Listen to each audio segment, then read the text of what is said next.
I had somebody just ask me about under eye concealer and the difference between that and then concealer on the rest of your face and the best way to do it for the least amount of money. So I still have makeup on from earlier, but it was 13 hours ago that I put this on. So I thought I would just show you a little bit of a tutorial because there's so much to it that sometimes you can just get lost and feel like you're repeating yourself after a while in a message. And it's a lot to read to just figure out how to put on your concealer. So,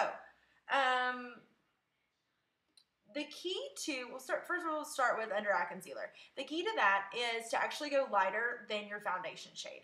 They say that two shades lighter under your foundation is where you should start and then go down from there. Because any sort of darkness that we have underneath our eye caused by blood vessels or veins that are really, very close to the skin will cause darkness. That darkness will in turn change the pigment of whatever you put on top of your skin.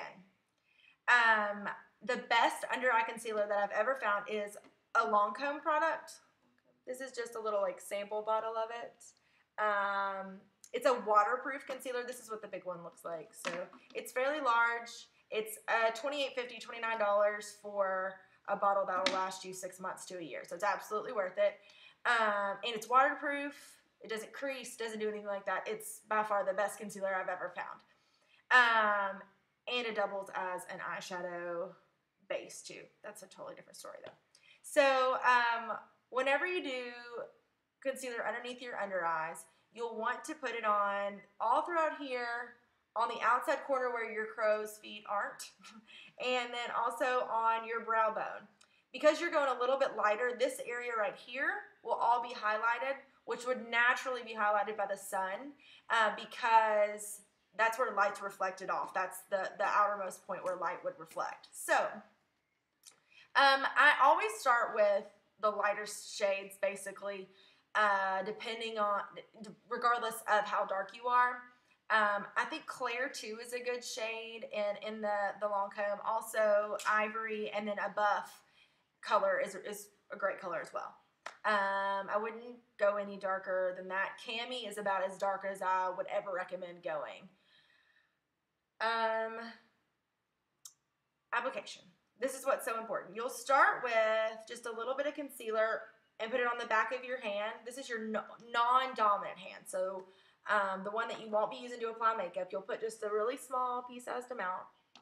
And you can use either a concealer brush, which is what I have here. It's like a miniature foundation brush. Sometimes they can even be half the size. Or you can use your ring finger. And what you'll want to do is first you'll just kind of mix it up a little bit. This will help heat this concealer up just a little bit. And that will help it go on a little bit smoother. So you'll apply... I can't do it without opening my mouth. You know, anybody who can. You'll apply this underneath your eye and on the brow bone, like I said. And you'll want to go pretty far down, basically to the top of this bone right there. And go on the inside corner of your eye, and then just pat. And notice it's a very, very thin light.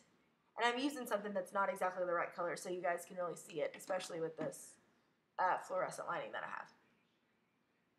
So you'll just pat it very gently, but it's a very, very thin coat. Then you'll take a smaller brush. I like basically a blush brush.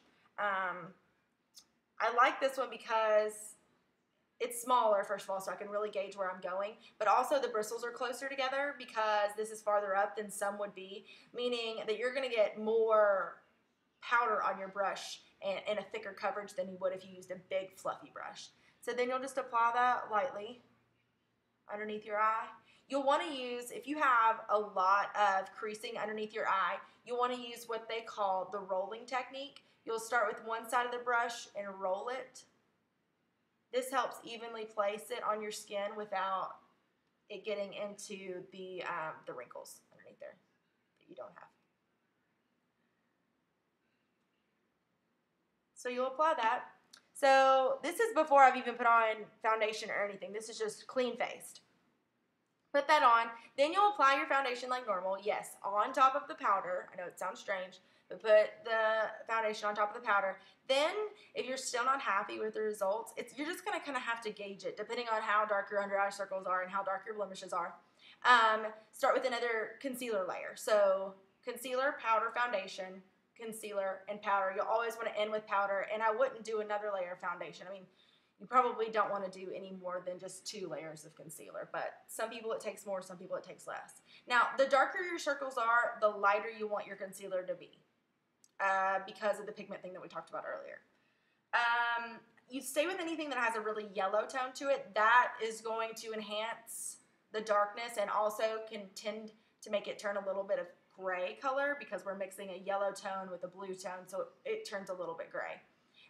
If you use anything that has a purpley, a pink, or a blue undertone, that's going to be the best thing to do. So you want to stay with a neutral or a cool shade if you see that anywhere. And that's the best so you get an actual good coverage underneath your eye. Then for concealer, for blemishes on the rest of your face, you want to go with the exact same color as you are. If you have to pick, if you're in between two, always go with the lighter one because you can kind of help it along with powder, with your foundation, with everything else. But if it's too dark, then you're going to see a dark spot surrounded by the rest of your face. So same way, you'll do the exact same way. I'm using the same concealer, even though I'm not supposed to. Don't ever use the same concealer. It's worth the 2 purchases of concealer. Then you'll just apply it, same thing, little pats, and then use your finger to blend it in.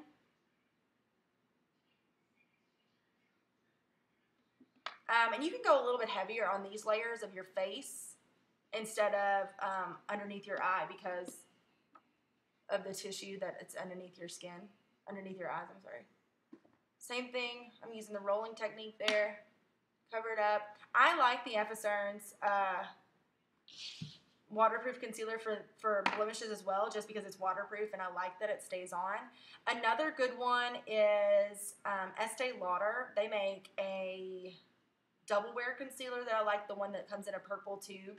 You can use that on your face and your body. So if you have any sort of scarring or anything, it's a really, really thick concealer, but it doesn't look too thick. And then I kind of like the stick concealers. They're a little bit harder to find now because they dry out and they last so long. And honestly, makeup companies don't make very much money off of them because they last so long.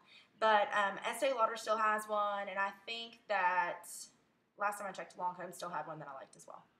I think that's about it. If you have any questions, just let me know. Always, always, always, always put your blush on, especially when you're doing this concealer here. Don't be afraid to sweep a little bit of bronzer right on top of that to give it a little bit more of your color, but without it having like a full makeup effect in that color.